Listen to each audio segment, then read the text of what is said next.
Hello, welcome to VibeCoding Like a Champ. My name is Paul Pinto, and I created this YouTube channel to show my experience with vibe coding. All these videos are published also in my LinkedIn profile that will be in the description in the video if you want to follow me.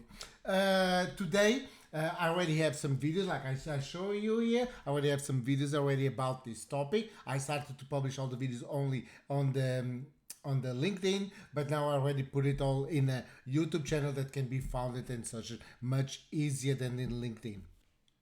Today I'm going to do something.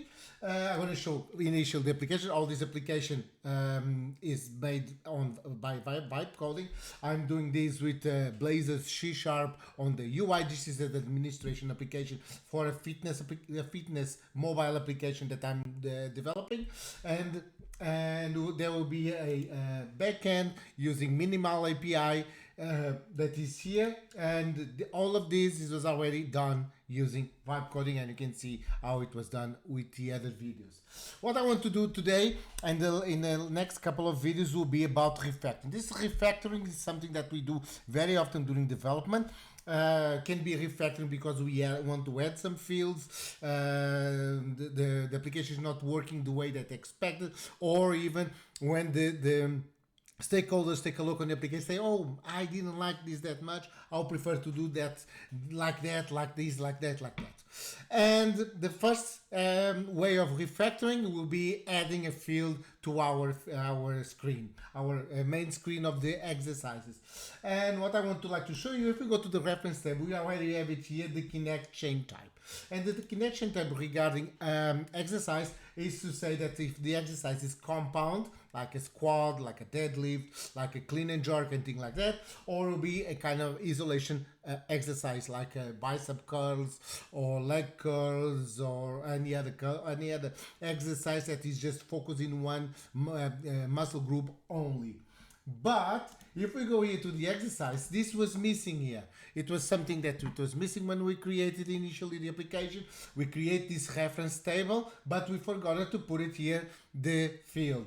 Then that's what we're going to try to do it today. I'm going to make several stops in the video while he's doing and thinking and so on, because otherwise this will take a long time. This is supposed to be around 10 minutes video, and this is the first step will be in order to create in our API, then we need to create our database. We need to update all the endpoints and do some kind of validation on the when we add this field to the exercise. And I'm saying here, I will follow some kind of principles process that I have. Will be the feature implementation and the feature workflow. This is the kind of document that I'm making in order to help my development. If you are a company or someone that would like to know more about this, please contact me, and I'm willing to help you to create these own files that follow your own workflow in your company.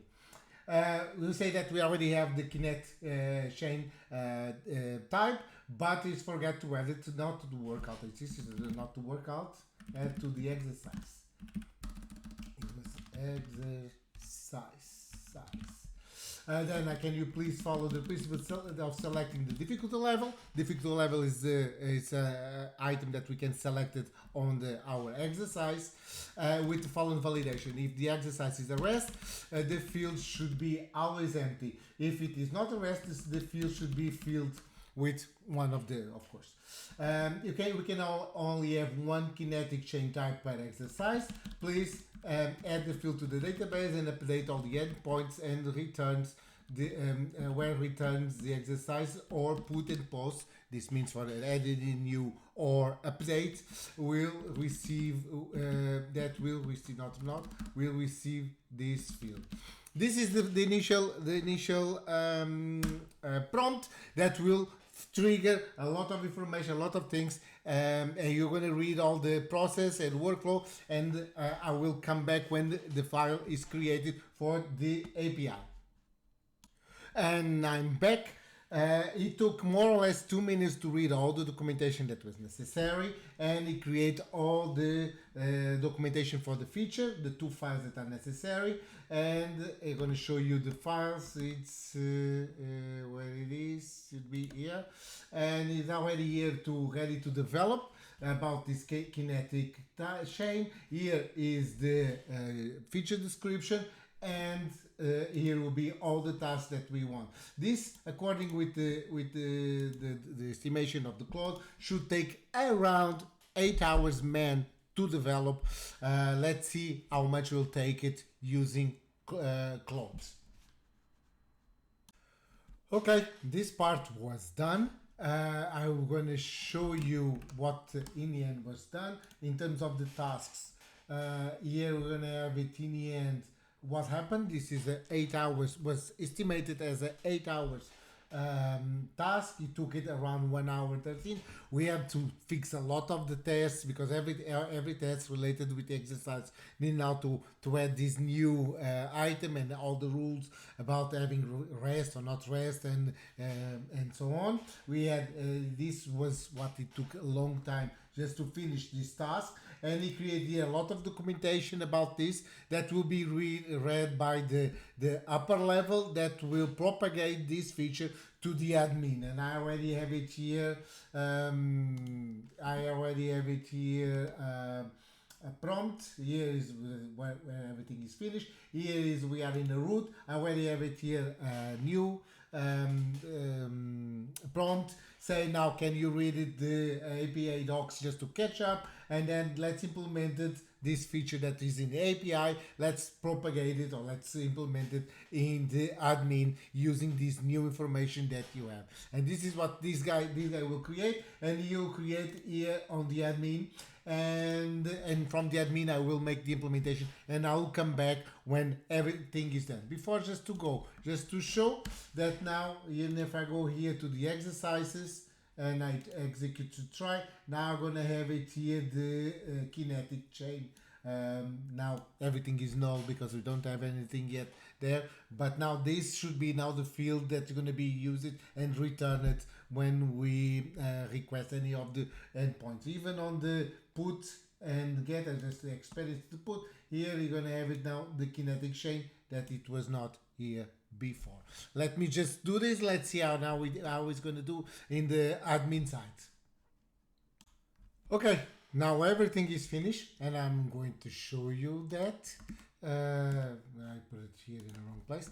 Here is now all the tasks on the UI side, on the admin side, and everything is done. And here is already, we have a kind of a 50% of gain in time from this development.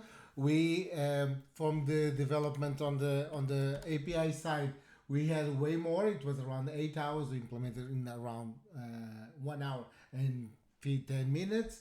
It was way more, but in the second time, in the second, we had only 50% of gain. It means that in a kind of a 12 hours implementation, we were able to do it everything in around 3 hours something, 3 hours 20 something. Looks good. This is a kind of a task for a intern. It's a very easy task, and you can do it in around 3 hours instead of a day and a half or even more if the intern is good or not. I'm going to show you the implementation, how it was in the end. I already tried here with the Barbie. I already added the kinetic information. Let's put it here on the preacher curl, for example, and you're going to be able, if I try to save it, you're going to say it already that the kinetic type is missing because I didn't put this in the beginning, and I will be able to say this is a exercise in isolation, and now I have it this on my database, save it through my endpoint.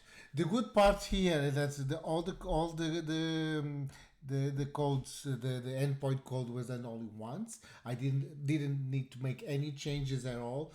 This only works with the specification. This was everything good. It was kind of seamless. The only thing that it went took a little bit longer was always the tests. The way that the cloud created the test, integration tests, and even the unit tests, they are a little bit complicated. They are failing a lot.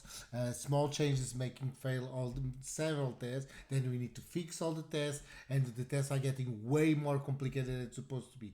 Tomorrow we're going to take a look on that. We're going to look a little bit on the refactoring on the side of a code on the services, and even look on the side of the test. How can we make it that, because we as the developers, we know how can we do it for the test to be not failing like crazy. We're gonna have some kind of a extraction of methods and this and that. We're just changing in one place, and everything gonna work here, because Cloud always making repeat the same code over and over and over again, and means when we make this kind of changes, it's going to need to change a lot of tests because of that. We're going to see this tomorrow. I hope that you like this episode of Vibe Coding Like a Champ, and let's see tomorrow. Okay, bye.